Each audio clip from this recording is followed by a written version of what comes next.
brought to you by TechnoSpark 20 series smartphones। नमस्कार, आप देख रहे हैं बिहार तक और आपके साथ मैं हूं ऋचा शर्मा। पवन सिंह के चुनाव लड़ने की खूब चर्चा हो रही थी। पवन सिंह को ये भरोसा था कि बीजेपी उन पर विश्वास जताएगी, लेकिन बीजेपी को पावर स्टार पर नहीं बल्कि पावर मिनिस्टर पर भरोसा था। बीजेपी ने लोकसभा चुनाव में बिहार के सभी 17 सीटों के उम्मीदवार की सूची रविवार को जारी कर दी, जिसमें बीजेपी ने आरा लोकसभा के लिए राजकुमार सिंह यानी कि आरके सिंह पर भरोसा जताते हुए उन्हें एक बार फिर से मैदान में उतार दिया और एक बार फिर से मौका दे दिया। इससे ये साबित होता है कि बिहार की आरा सीट पर पावर स्टार नहीं बल्कि पावर मिनिस्टर बीजेपी की पहली पसंद है। बीजेपी ने एक बार फिर से आरा लोकसभा के लिए आरके सिंह पर भरोसा जताया।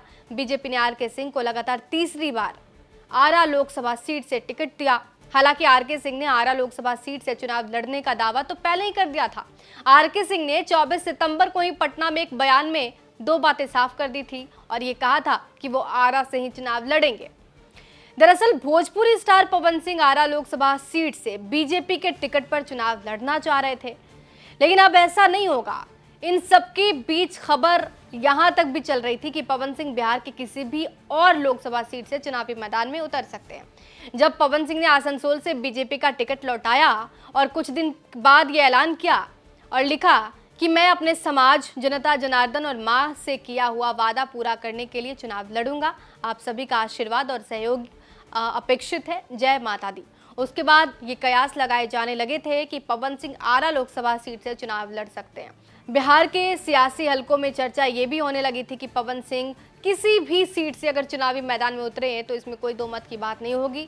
हालांकि पवन सिंह ने इस पोस्ट में ये तो नहीं कहा कि वो आरा से ही चुनाव लड़ेंगे। इन सब के बीच पवन सिंह के आरजेडी में शामिल होने की अटकलें भी सामने आने लगी कि आरजेडी के टिकट पर वो चुनावी मैदान में उतर सकते हैं। सीट की भी चर्चा होने लगी। पहले नंबर पर आरा लोकसभा सीट मारा जा रहा था। अब इसके बाद औरंगाबाद से बीजेपी के टिकट पर चुनावी मैदान में आने की भी अटकलें लगी। बीजेपी के कैंडिडेट लिस्ट के अनुसार आरा से आरके सिंह और औरंगाबाद से सुशील कुमार सिंह चुनावी मैदान में उतर रहे हैं।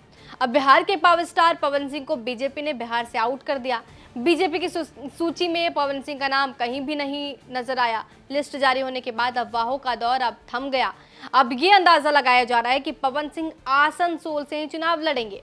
हालांकि पवन सिंह ने अभी तक कुछ भी क्लियर नहीं किया है। सूत्र ये बताते हैं कि पवन सिंह आरा से चुनाव लड़ने के लिए आसनसोल लोकसभा का टिकट ठुकरा दिए थे। अब ये देखना होगा कि पवन सिंह के मन में क्या है, पवन सिंह आगे क्या करने वाले हैं। बहरहाल ये तो पवन सिंह ही जानते हैं कि उनका आगे का प्लान जो है वो क्या होगा। अब देखना होगा कि पवन सिंह आगे क्या करते हैं, क्या निर्दलीय चुनावी मैदान में उतरते हैं या फिर बीजेपी किसी और राज्य में उनको सेट करती है। बने रहिए हमारे साथ और देखते रहिए बिहार तक।